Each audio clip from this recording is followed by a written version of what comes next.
एक लड़की थी जिसका नाम शालिनी था। शालिनी एक पढ़ी लिखी होशियार लड़की थी, पर उसे ये कहाँ पता था कि उसकी किस्मत में एक ऐसा घर लिखा है जहाँ सास ऐसी जो शालिनी को चैन की सांस भी नहीं लेने देती थी। सास के नाम पर मानो हैवान थी हैवान। शालिनी से चिल्लाते हुए कहती है, अरे ओ शालिनी, ये कहाँ दिन भर किचन में बर्तन रगड़ती रहती है। चल यहाँ से, घर में मेहमान आ रहे हैं, पूरे घर की अच्छे से सफाई कर दे। शालिनी कहती है, जी माँ जी, अभी कर देती हूँ। सारे घर का काम करने के बाद शालिनी थक जाती है तो अपने कमरे में जाकर आराम करने लगती है। इतने में सास आवाज़ लगाती, अरे ओ शालिनी, कहाँ मर गई तू। शालिनी घबरा कर उठ जाती है, कहती है, जी माँ जी, मैं तो बस सारा काम करके थोड़ा आराम करने लगी थी। इतने में सास कहती है, दिन भर सोती रहती है, क्या यही सिखाया है तेरे माँ बाप ने तुझे। चल इधर आ, मेरे पैर दबा दे। शालिनी के साथ रोज़ यही अत्याचार होता रहता है। दिन भर काम करने के बाद शालिनी की सास उसे आराम नहीं करने देती। फिर एक दिन शालिनी की दोस्त प्रिया उसके घर आती है और शालिनी से पूछती, अरे शालिनी, शादी के बाद तो तू बिल्कुल बदल गई। इतने में सास कहती है, अरे बदलेगी ही ना, दिन भर खा पी कर बेड पर सोती जो रहती है। तो प्रिया कहती है, अरे वाह शालिनी, तेरी सास कितनी अच्छी है, तेरा कितना ध्यान रखती है। तभी शालिनी प्रिया से कहती है, चल तू बैठ, मैं तेरे लिए कुछ खाने को लाती हूँ। इतने में सास कहती है, अरे शालिनी बेटा, इधर तो आ। शालिनी कहती है, जी माँ जी, आ रही हूँ। और फिर उसकी सास शालिनी से कहती है, राशन क्या फ्री में आता है जो यहाँ तू किसी को भी मुफ्त में खिलाएगी। बेचारी शालिनी अपनी दोस्त को बातों में बहलाकर अपने कमरे में ले जाती है। प्रिया शालिनी से कहती है, तू कितनी लक्की है यार, जो तुझे इतना अच्छा ससुराल मिला है।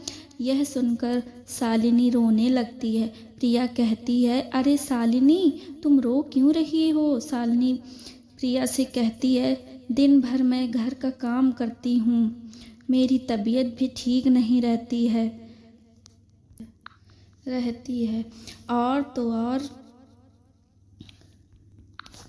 मेरी सास आधी रात तक अपने पैरों की मालिश करवाती है। मैं सारे काम खुशी खुशी करती हूँ, फिर भी मेरी सास मुझ पर अत्याचार करती है। कई बार तो मुझ पर वो हाथ भी उठा चुकी है। इतने में प्रिया कहती है, शालिनी, तुम पर तो बहुत जुल्म और घरेलू हिंसा हो रही है, तुम इतना बर्दाश्त मत करो। इतना कहकर प्रिया वहाँ से चली जाती है। बेचारी शालिनी रोते रोते सो जाती है। इतने में सास आवाज़ लगाती है, अरे शालिनी, क्या कर रही है तू, इधर आ, पता नहीं सारा दिन क्या करती रहती है। शालिनी घबरा कर उठ जाती है। जी माँ जी, शालिनी की सास कहती है, आज रात घर में मेरी बेटी आने वाली है, जा जाकर खाना बनाने की तैयारी कर, और सुन, खाना जरा अच्छा अच्छा बनाना, ठीक है। शालिनी दिन भर की थकी हुई वह किचन में खाना बनाने चली जाती है और खाना बनाते बनाते उसका अचानक से हाथ जल जाता है। वह ज़ोर से चीख पड़ती है और रोते रोते बाहर आती है। सास कहती है, माँ जी, मेरा हाथ जल गया है, बहुत दर्द हो रहा है, मुझे डॉक्टर के पास जाना है। उसकी सास कहती है, अरे काम चोर, काम ना करना पड़े इसलिए हाथ जलने का बहाना बनाती है, चल जाकर खाना बना। बेचारी शालिनी रोते रोते दर्द में तड़पते हुए खाना बनाती है।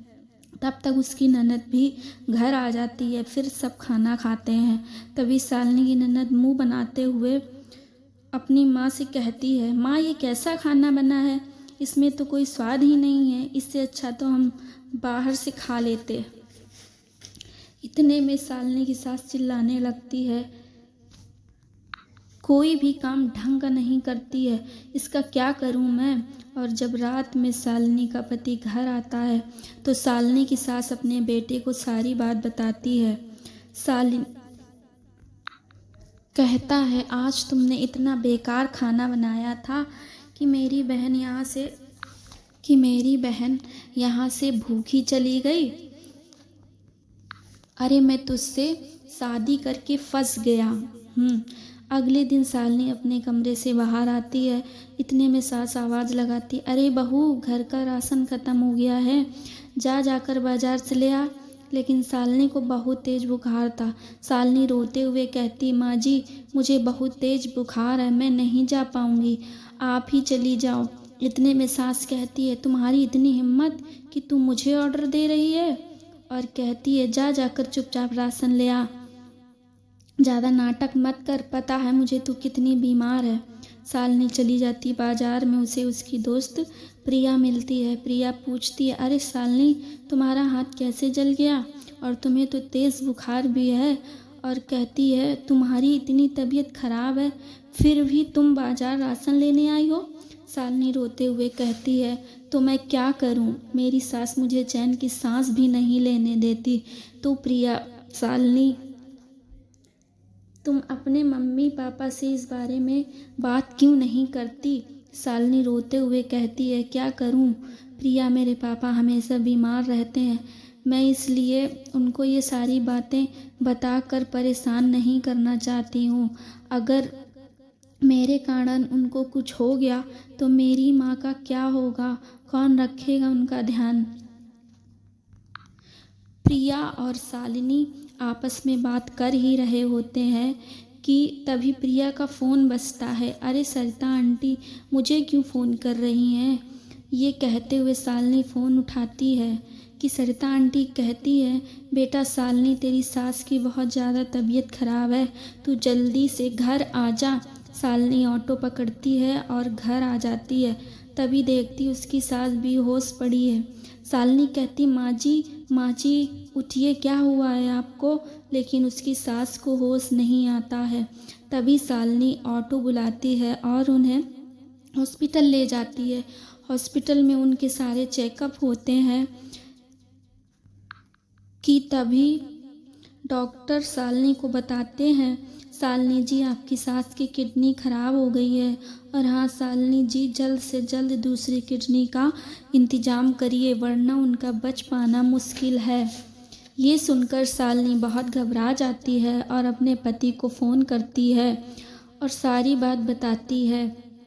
पति कहता है, शालिनी तुम घबराना मत, मैं आता हूँ, और भागते हुए हॉस्पिटल पहुँच जाता है और डॉक्टर से मिलता है। तो डॉक्टर उसे बताते हैं समय कम है, जल्द से जल्द किडनी डोनर का इंतज़ाम करिए, वरना सिचुएशन बिगड़ सकती है। शालिनी का पति बहुत कोशिश करता है लेकिन उसको कहीं भी किडनी डोनर नहीं मिलता है।